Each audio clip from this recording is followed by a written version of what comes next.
오늘은 어, 역대하에서 말씀을 보고 스바냐 같은 시대에 이 역대하에 오늘 요시야 왕 때 얘기를 우리가 보겠습니다.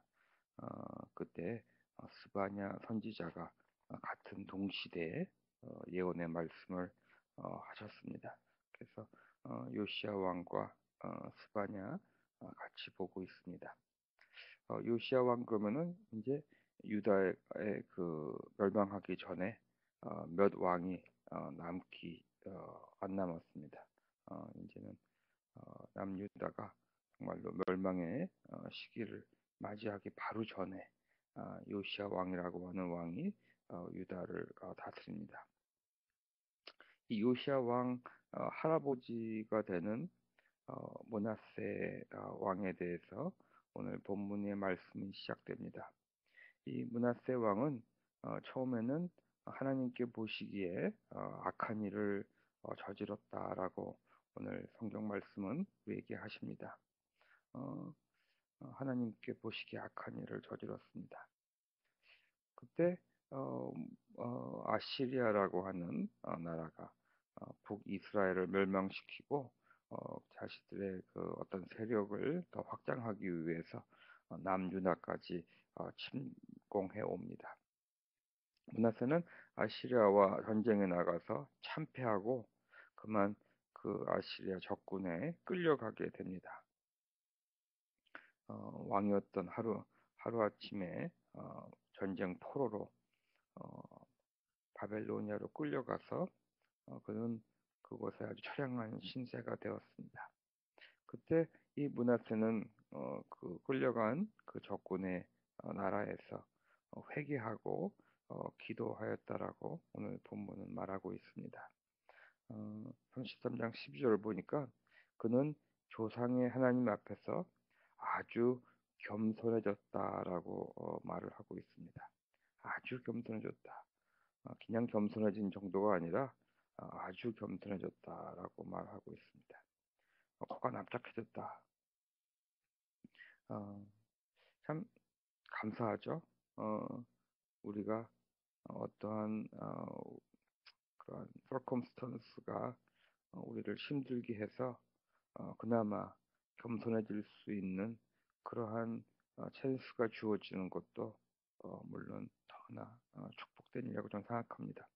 난 절대로 하나님께서 우리를 괴롭히시는 분이 아니라고 저는 개인적으로는 믿습니다.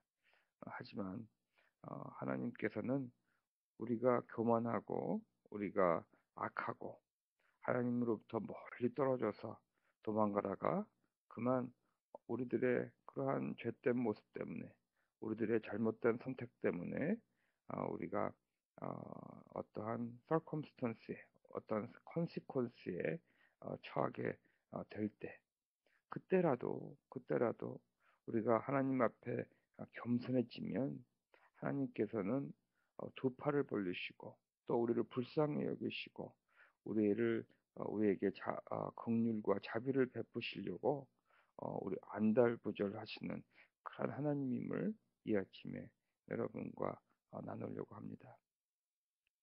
이 므낫세가 아주 겸손해지자 하나님께서 그를 다시 예루살렘으로 돌아오게 해서 다시금 남유다의 왕의 자리에 앉게 되었습니다. 저는 이 므낫세가 그 아시리아 그 적군에 끌려가서 거기서 아주 겸손해지고 회개하고 기도했기 때문에 좀 과장될 수도 있지만 어쩌면 우리들에게 오늘 이 성경 본문을 좀 더 이해하기 좀 쉽고 드라마틱한 그런 언더스탠딩을 하기 위해서 아마 므낫세가 그렇게 회개하고 기도했기 때문에 그때 바빌론이라고 하는 나라가 어, 등장하고 다시 강국으로 드러나면서 아시리아를 어, 점령하고 멸망시키고 이 바벨론이라는 나라는 그때 이 므낫세 왕을 아마 포로에서 풀어주지 않았을까 이런 드라마틱한 생각을 해봅니다. 어, 하나님께서는 어, 정말 아시리아가 하나님으로부터 멀리 떨어져서 하나님을 배반하고 하나님을 정말 적대하는 그 나라를 바벨론에게 허락하시고 아마도 이 므낫세 회개하고 아주 겸손해진 이 므낫세를 다시금 유다의 그 왕으로 다시 세워 주십니다.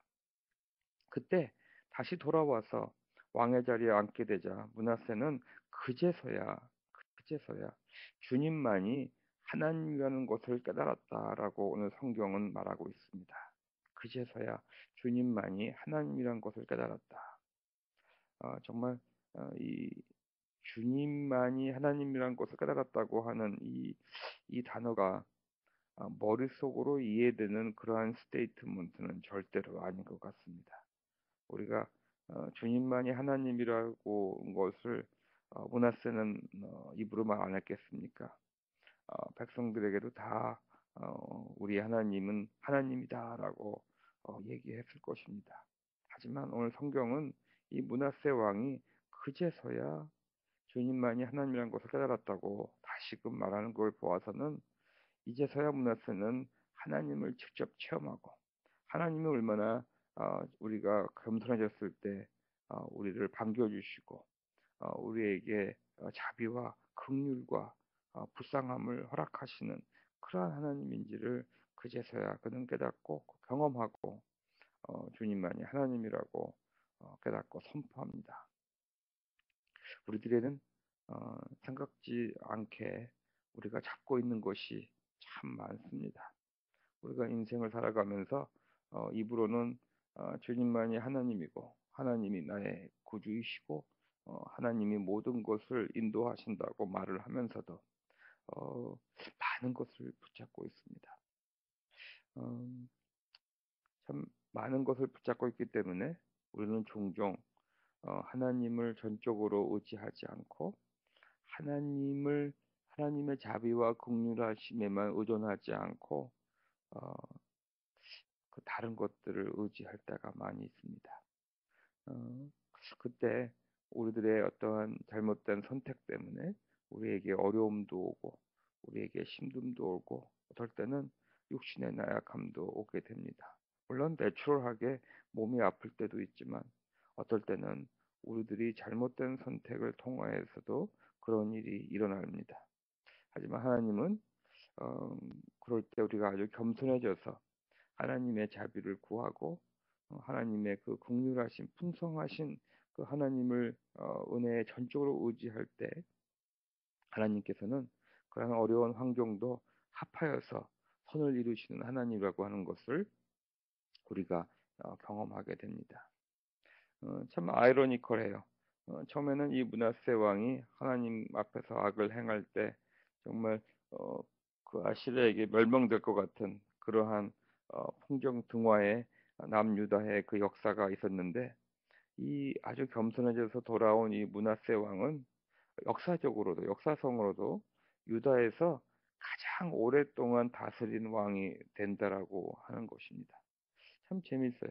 이 성경을 읽어보면 므낫세 왕은 거의 55년을 예루살렘을 다스렸다라고 이 33장 1절에서 말을 하는데 이 55년 동안 이 유다를 다스린 그 왕은 과거에도 그리고 그 후에도 없었던 것 같습니다.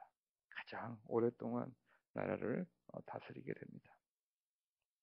23절 말씀을 보니까 아버지는 다시 말해서 므낫세 왕은 주님 앞에서 겸손해졌지만 그의 아들 아몬은 하나님 앞에서 악을 행했다라고 하면서 한 줄 나오고 아몬의 그 모든 내용은 끝납니다. 므낫세의 아들 아몬은 somehow 하나님이 보시기에 악을 행했다라고 성경은 말하고 있습니다. 그런 거 보면 요새는 저는 부모가 제대로 믿으면 음, 그 자식도 잘 믿는다고 생각을 했는데 그것만큼은 아닌 것 같습니다. 혹은 아버지의 믿음이 자식에게 전해지는 것이 아니라 왠지 그 어머니의 믿음이 자식에게 전해지는 것이 아닌가라는 생각도 해봅니다. 이 남자라고 하는 사람들은 이렇게 헌신적으로 정말 희생하면서 그 자식도 제대로 키우지 못하는 그러한 존재가 아닌가 생각을 해봅니다. 사무엘 선지자도 그렇고 다윗도 그렇고 엘리 제사장도 그렇고 이 성경에서 참 오랫동안 나오는 그리고 유명한 정말 믿음의 어, 사람이라고 하는 자들을 가만히 보면 그 자식들의 자식의 문제가 참 많습니다.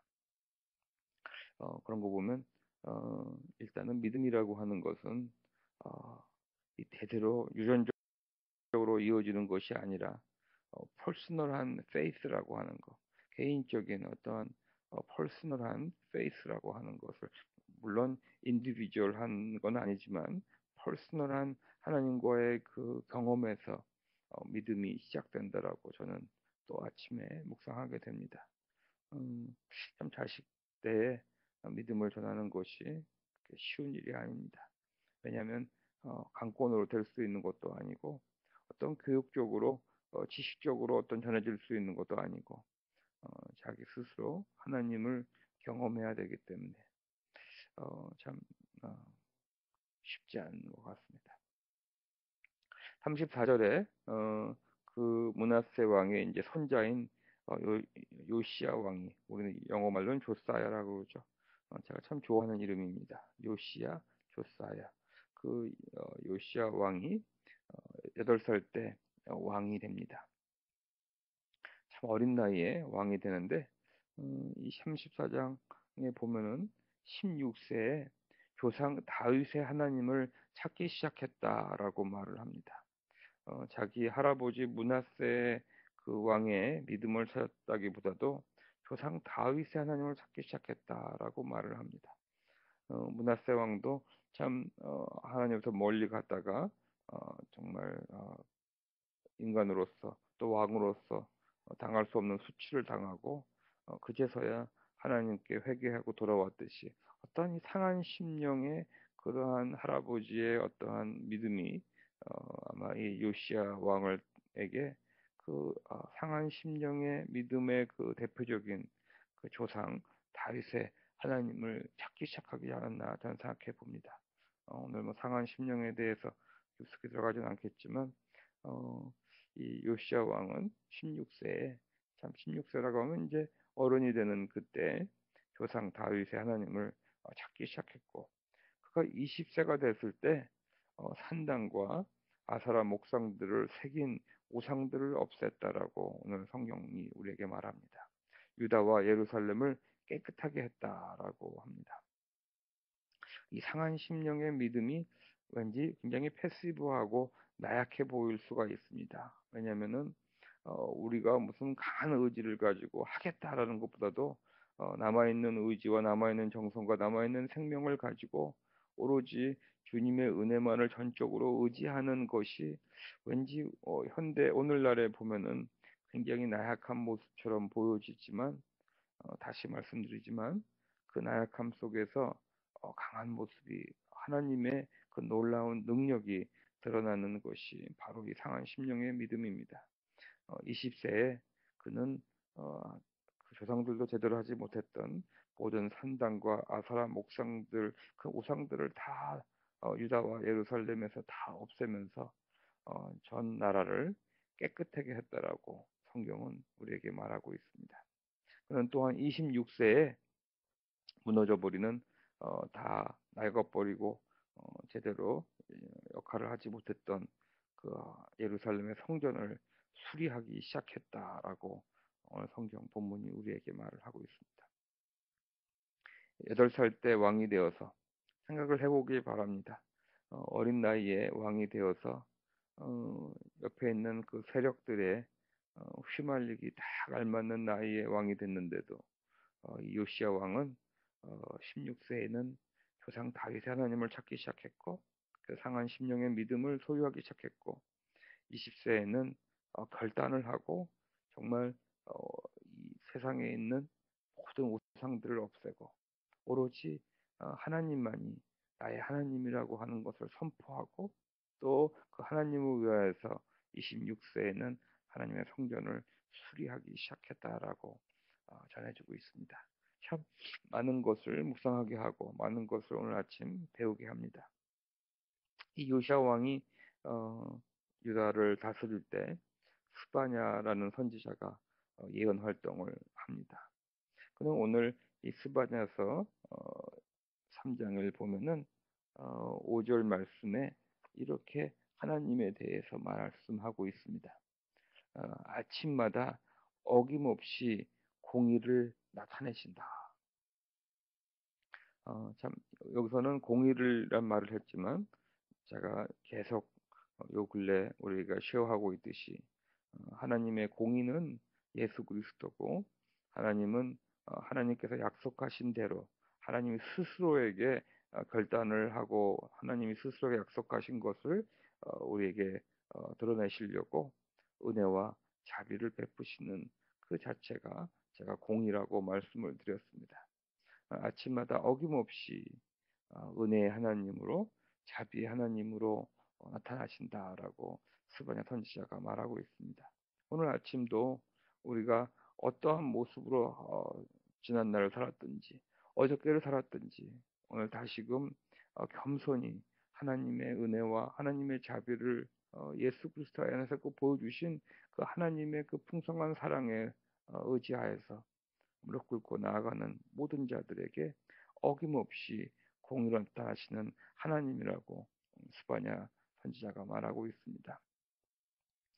이렇게 하나님은 공의를 드러내시고 은혜와 자비를 베푸시는 분이기 때문에 이 12절 말씀에 예루살렘 도성 안에 주님의 이름을 의지하는 온순하고 겸손한 사람들을 남길 것이다라고 말씀하고 있습니다.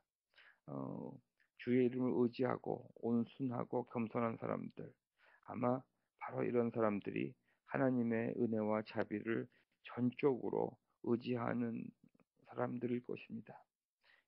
정말 세상은 그 당시에 유다는 정말 멸망 속으로 하나의 악 속으로 빠져들어가는 그런 나라인데도 그 순간에도 정말 다른 세상의 풍조를 쫓지 않고 하나님 그 은혜와 자비를 정말 간구하며 의존하는 그런 온순하고 겸손한 사람들이 있다라고 말하고 있습니다.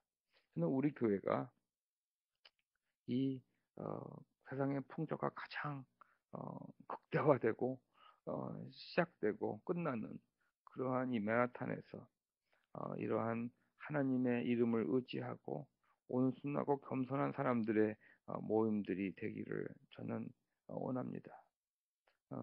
정말 5절 말씀해 보니까 악한 자들은 부끄러운 줄을 모르는 이 시대에 정말 하나님을 멀리하면서 하나님과 적대하면서도 회개하지 않고 당당하게 정말 주장하며 이 세상을 이끌어 가려고 하는 그러한 부끄러울 줄 모르는 자가 되지 말고 우리 교회는 더욱더 은혜와 자비 속에서 하나님의 은혜와 자비 속에서 온순하고 겸손한 사람들의 모임이 공동체가 되기를 간절히 원합니다. 27절 말씀 주님의 은혜를 전적으로 의존하는 백성들에게는 주 너의 하나님이 너와 함께 계시리라. 구원을 베푸실 전능하신 하나님이 되어주시고 그러한 하나님을 의존하며 온순하고 겸손한 사람들을 보고서 기뻐하시며 반기시고 그뿐만 아니라 그런 사람들을 하나님의 사랑으로 새롭게 해주시겠다고 약속을 하십니다. 오늘도 정말 주님의 은혜와 하나님의 그 풍성하신 긍휼하심을 의지하여서 정말 성령님과 사귀며 예수 그리스도를 쫓아가는 모든 백성들을 모든 겸손하고 온순한 사람들을 사랑으로 하나님께서 그 놀라우신 사랑으로 새롭게 하여 주실 것을 저는 믿고 선포합니다. 기도하시겠습니다.